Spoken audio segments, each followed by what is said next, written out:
Okay, so I came through here in, I left Port Vaz June 28th. And so 3 days later, I was here in the Pasadena area, Pasadena to St. Jude's.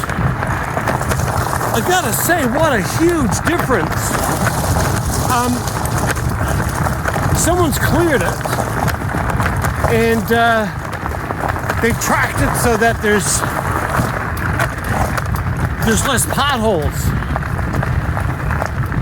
It's unrecognizable to me because in the summer it was dark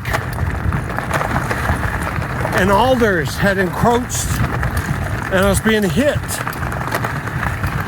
on both sides. Both my shoulders be hit.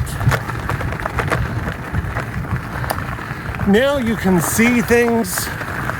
It's brighter and there don't seem to be as many potholes. Anyway, thanks whoever did this. I don't know if this is Skidoo Association or some Trailways Association, but thank you very much. What a great job.